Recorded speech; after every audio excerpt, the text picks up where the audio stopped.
Vice ganda binati si Maine Mendoza at bakit nagsorry sa pamunuan ng GMA. Itbulaga, pinaiyak ang manunood. Yan ang pag-uusapan natin mga kaparokya. Pero bago natin talakayin yan ay humihiling ako na pakisubscribe ang aking YouTube channel. Pakiclick ang bell icon para una kayong ma-notify sa mga bagong video na ilalabas ko. Salamat! Sa mga kaparokya, bago natin umpisahan ang ating online viewership ngayong araw po ng Martes, June 11, ay pag-usapan muna natin ang dahilan ng paghingi ng sorry ni Vice Ganda sa pamunuan ng GMA Network, partikular kay Miss Annette Gozon. So last Saturday nga ay naging celebrity guest ng Especially For You si Aubrey, si Rita Daniela at talagang kwela ang naging kwentuhan sa love life ng binansagang Aubrey ng Kapuso Network. Dahil sa hindi sinasadya ay nabanggit ni Uncavocable Vice Ganda ang news program ng ABS-CBN na TV Patrol at huli na nang ma-realize nila na nasa GMA sila at may sariling news program ang GMA na 24 oras. Dahil sa pangyayari ay natatawang humingi ng paumanhin si Vice Ganda, partikular kay Miss Annette Gozon, ang presidente or CEO ng Kapuso Network. Well, for sure ay hindi naman big deal ito sa pamunuan ng GMA dahil alam naman natin na kapag live ang programa ay may nasasambit ang mga host na di inaasahan. At marahil ay nakalimutan din ni Vice Ganda na nasa GMA sila kung kaya unang pumasok sa isip nito ang TV Patrol na ilang beses inulit nang sabihin nito na si Rita Daniela ay maganda ang boses. So yun ang naging dahilan kung bakit nabanggit ni Vice Ganda ang TV Patrol or yung news program ng ABS-CBN na TV Patrol. At dahil din sa maganda ang naging pick-up line ng isa sa searching ni Rita Daniela ay nabanggit ang Aldab o yung dating phenomenon na couple or love team na Aldab or Alden at Yaya Dab. Ang patugtugin ang theme song nito na God Give Me You. Dahil dito ay nag-hi si Vice Ganda kay Alden at Maine Mendoza at sinabi na kaibigan daw nila yon or magkakaibigan daw sila. Iba din talaga ang naging epekto ng Aldab noon dahil muntikan na silang maligwak noong Aldab days at pinatunayan ni Vice Ganda yon dahil dati daw ay iiyak-iyak sila dahil sa lakas ng Aldab or kaliserye ng Itbulaga way back 2015. At kitang-kita yung pagka-phenomenon ng Aldab dahil halos lahat ng produkto ay sila ang endorser. Well, totoo naman ang sinabi ni Vice Ganda, sadyang magkakalaban lang sila sa show pero sa likod ng camera ay magtotropa or magkakaibigan sila. Samantala nakakaantig ang naging feature ng Dear Itbulaga last Saturday dahil sa mag-asawang 50 years ng kasal. At dahil sa matagal na pagsasamahan ay humiling ang isa sa mga anak nito na si Rosemary Francisco para tuparin ang hiling ng kanyang mga magulang na si Tatay Sendong at Nanay Lulu na i-celebrate ang kanilang golden anniversary sa araw na din na yon.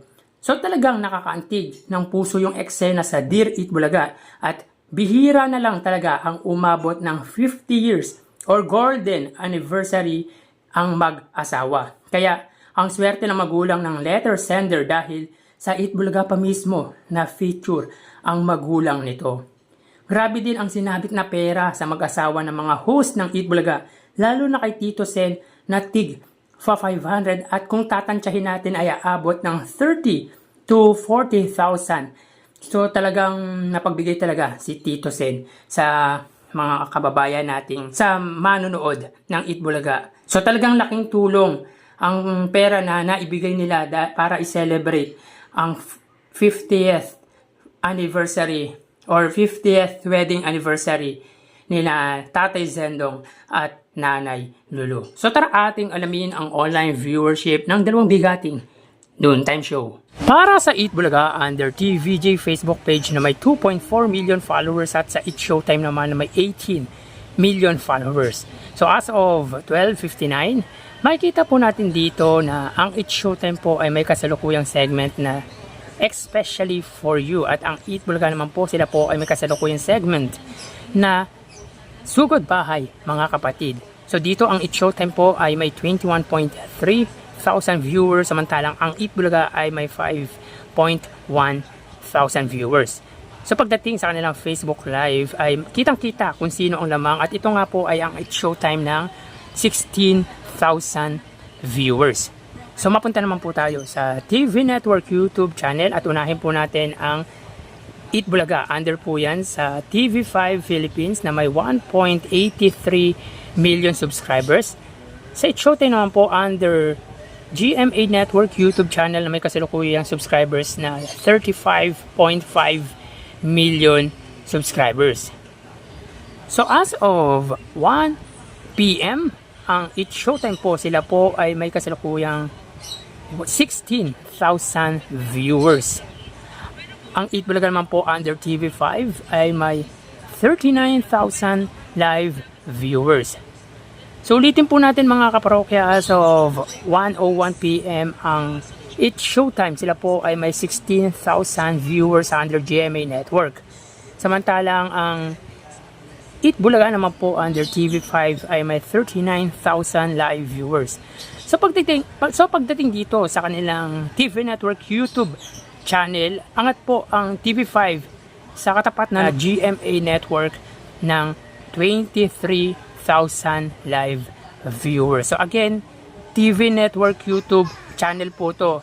Kasi marami pong nagsasabi na yung ABS-CBN daw po ay may main channel na kapamilya channel pagdating sa YouTube. So ko lang po i-clear mga kaparokya dahil sa TV po, ang main channel ngayon po ng It's Showtime ay GMA Network. Kaya ang GMA Network po ang ating kinukuha pagdating sa TV Network YouTube channel ng It's Showtime. Ganun din po ang Eat Bulaga na main channel ng Eat Bulaga ay ang TV5.